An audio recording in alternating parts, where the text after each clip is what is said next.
Well, hello, everybody. Once again, I'm Dr. Joe Gilgour from Mineral Area College, and this is another edition of Community College Presidents talking about community college. And as I've said in other episodes, typically we do talk to each other usually more on a regional level about things that are working and not working in our areas, concerns we have, maybe advocacy or legislative agendas, but also as really support groups for each other. And so really during this time, I'm kind of using that this is a support group for me during these crazy times. But so today, my guest is Dr. Margaret McMenamin from Union County College in Cranford, New Jersey. Dr. McMenamin, how are you doing? We are doing pretty well here in New Jersey. Thank you very much for asking, President Gilgour. New Jersey is near the peak of the surge of the COVID-19 virus. We're not quite at the top just yet. So things are kind of dicey in New Jersey right now, but we're doing okay. Thank you for asking. Do you have an estimated peak date for the state? The governor is coming on TV soon, and we just, while New York has hit their peak of their surge, New Jersey has not. They're anticipating sometime end of this week, early next week. Governor Murphy, who is our governor in New Jersey, said that he thinks we're about 10 days behind the New York surge. And right now there are still increasing numbers of COVID-19 cases in New Jersey, particularly in central and southern New Jersey, near the Philadelphia and Delaware areas. So that's where the surge appears to be happening right now. Wow. Yeah. And I mean, I'm in Missouri, and our peak date has changed a lot, but whenever I looked at it to show kind of how out of whack our calendars are, yesterday I looked at it and the peak date said April 14th, and I thought, oh, well, that's coming up. That was last week. And so, it's really a different world we're in, and today the date changed again. So it's crazy how it all is happening. And I want to get to, your COVID response a little later, but if you could, for those that don't know you, including myself, of course, I know you just a little bit from my research, but tell everyone a little about your background, and then a little about Union County, if you would. Sure, I'd be happy to. Well, I won't give you every gory detail, but I was born in New York City, grew up in New Jersey, and frankly, I became a physical therapist. So my background is physical therapy, and I'm still licensed to practice PT, and one day I will likely get back into that. But right now, my focus is community college leadership. I started teaching at a rural community college in Pennsylvania way back in the middle of the 1980s.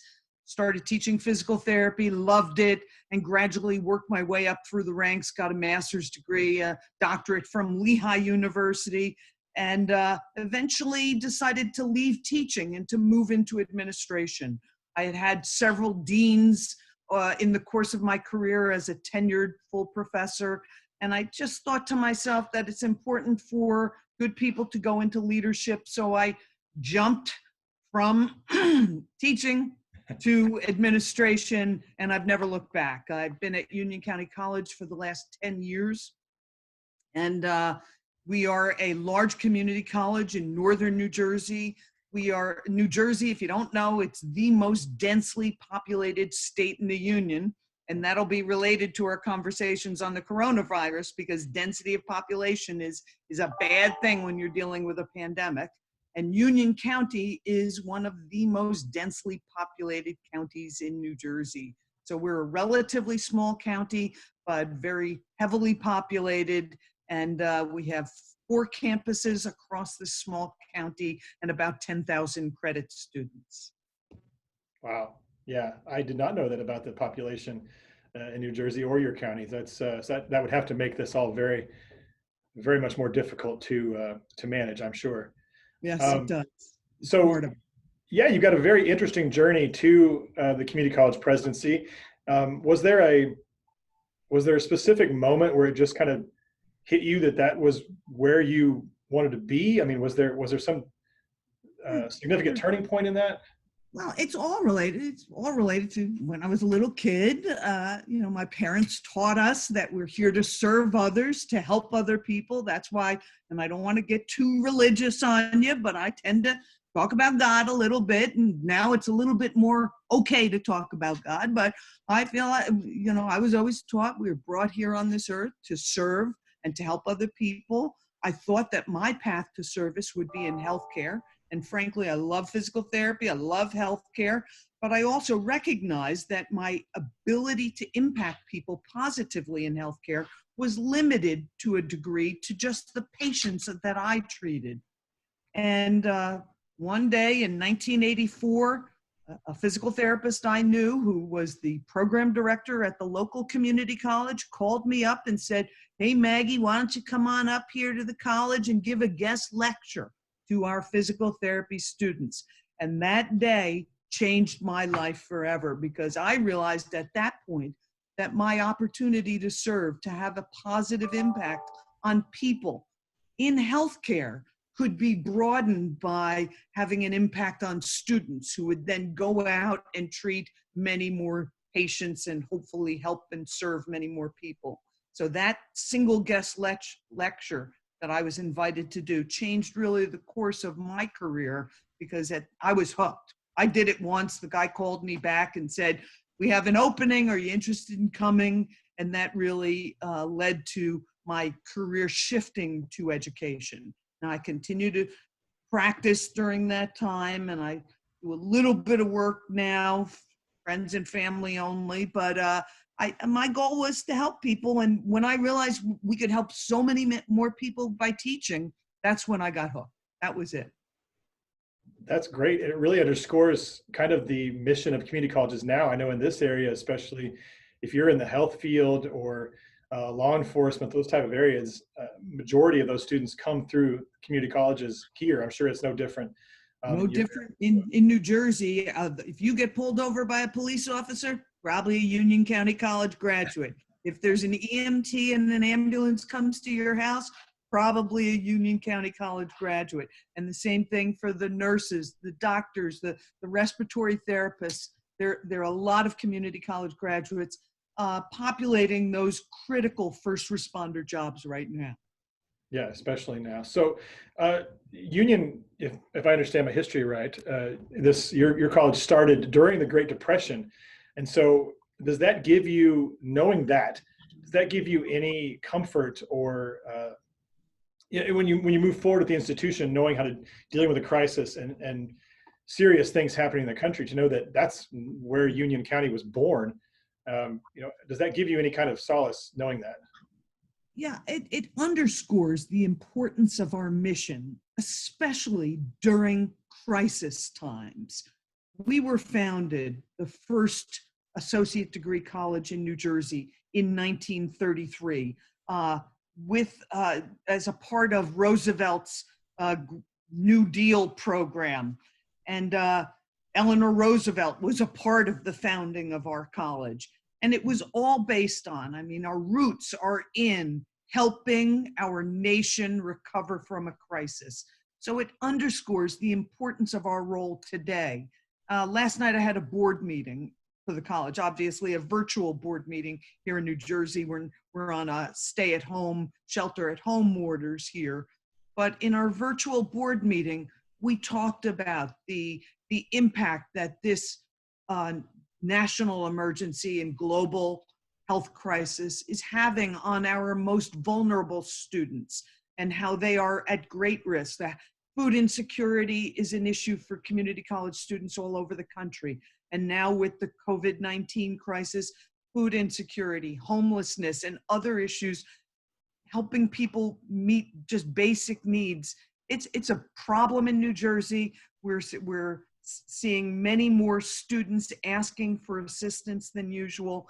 And it's just, I'm proud to say that our board has stood behind me, stood behind our student development and faculty staff across the board, and are standing at the ready, giving us all the resources we need to help those students, just as they did in 1933, 1934, 1935, as we were the economic engine in Union County, New Jersey, to help get people back to work and recover from the Depression. So it makes us proud of our background, of our history, but it also provides us with a little bit of a push.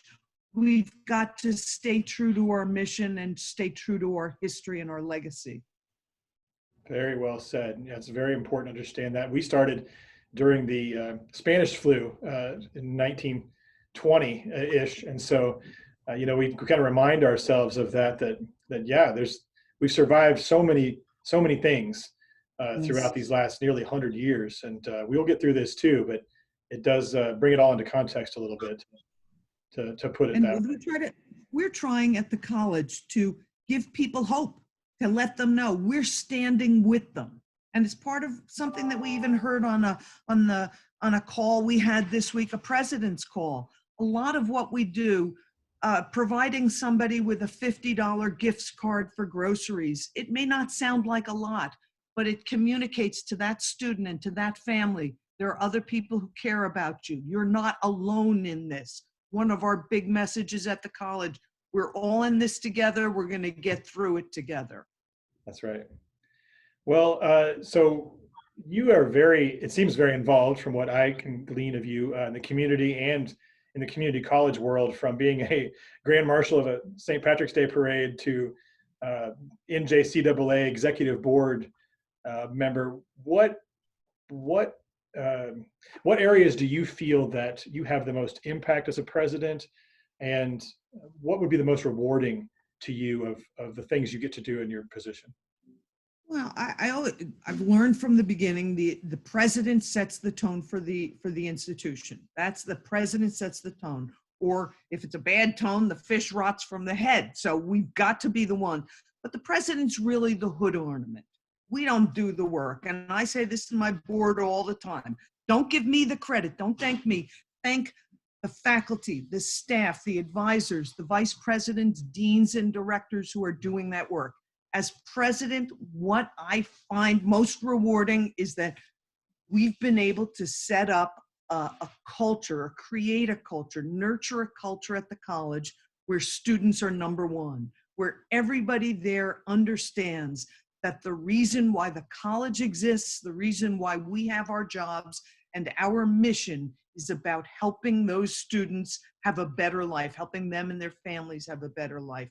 So that's what I think is the most rewarding, being able to set that tone, set that direction for a student's first mentality, and really no excuses not to do that. So that's what I'm proud of, that we've been Yeah, able to accomplish that, Joe.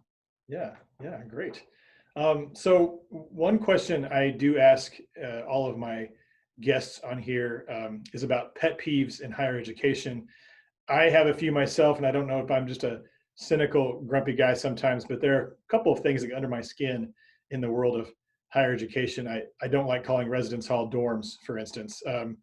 What is there anything that comes to mind for you in general when it comes to that? I think it just really gets under your skin in the world of higher ed. Yeah, I mean, there are several things. I can't really talk about all of them on the show. I'd ruin my reputation. But I would say when our focus shifts from taking care of students to making sectors of our employees happy. Our jobs are not to make sectors of our employees, and I'm not going to identify which sectors we are continually being asked to make happy in higher ed, but my philosophy is that we have our jobs to do, and those jobs are to help our students. That's what we should be focused on, helping our students.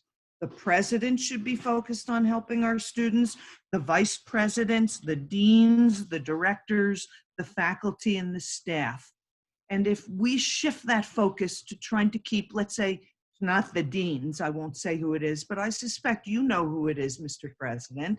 If we were suppose we were supposed to have meetings where we talked about, how can we keep the faculty happy? Or will this decision make the deans unhappy? I don't think that's how we should make decisions in higher ed. I think that some of our jobs, frankly, I believe working at a community college is the greatest job in the world. The greatest job in the world. And if you can't be happy just working at a community college, there's really not much else I'm going to do to make you happy. So that's one of my things. Let's make them happy. That's one of my pet peeves, when we should be focusing on how do we help our vulnerable students. Absolutely. I would agree with you on that one. It all comes down to what's best for the student. And so we do get tied up in those more political responses to things when really we have a simple goal. So thank you for sharing that. I appreciate it. Well, in the time remaining, I do want to hear and let people know, how Union County College is dealing with the COVID-19 response, and any changes you had to make, or decisions that came through to serve your students still during this crisis. But if you could share a little bit about your plans as far as that goes. We were watching this coming, and I've been talking about a pandemic, believe it or not, since the swine flu in 2009. We had a little bit of a dry run in 2012 when Hurricane Sandy slammed the Jersey Shore. So we had to go remote for 10 days during that event. That helped us. So we formed a pandemic task force. We ordered 1,500 emergency loaner laptops for our students. And this was in early March. We went remote learning on March 16th. We went completely remote work on March 19th. So the college the buildings have been closed since March 19th. We've extended withdrawal dates. We've postponed commencement. I don't know when we'll be having our commencement. Such an important event for our students. We're concerned about that. We've created a pass, no pass option for grading for our students who want to opt for that grading system, pass, no pass, and several of the colleges and universities in New Jersey are doing that. Set up a hotline number for students to call in. We created a COVID-19 Student Emergency Relief Fund and an Employee Emergency Relief Fund to ensure that we're helping those employees who are stricken by this. We know that our people are our most valuable resource, and our Board of Trustees, thank goodness, has backed me in these, and we've created these funds. We want to get through this with 3 goals. First goal, help our students get through the semester. All hands on deck, whatever it takes. We're calling students. We have groups of staff calling students every day, finding out what their issues are and how we can help them. Second goal, keep our students, our employees, and their families safe throughout this crisis. Our third goal at the college is try to keep all of our full-time employees employed. We don't know how long this is going to go on, but we're working together to accomplish all 3 of those college-wide goals. And we want to come out on the other end with our employees, our students, and our families intact. Okay, that's great.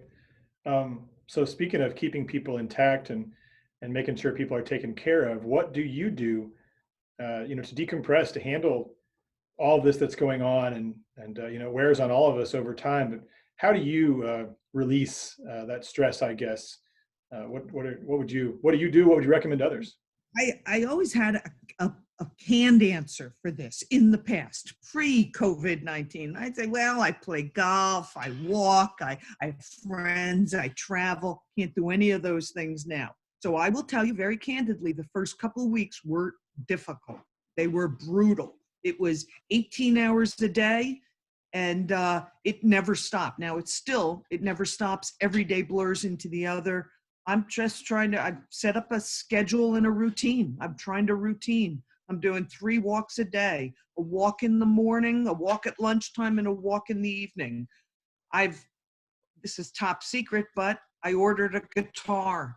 I have a guitar now. I'm learning how to play the guitar. My goal is to be able to play at one of our virtual meetings. So the guitar came in the mail 2 weeks ago, and I'm struggling, trying to strum, and I've mastered "Oh My Darling Clementine." So I'm trying to adjust to the new COVID-19 pandemic, shut down, shelter at home era. So no golf, no traveling, none of that, but who knows, maybe I'll become a guitarist. You never know. I always wanted to play. So. Well, maybe we'll have to do a follow-up conversation sometime where you could play. No, my darling, no, my darling. It'll be bad, so good.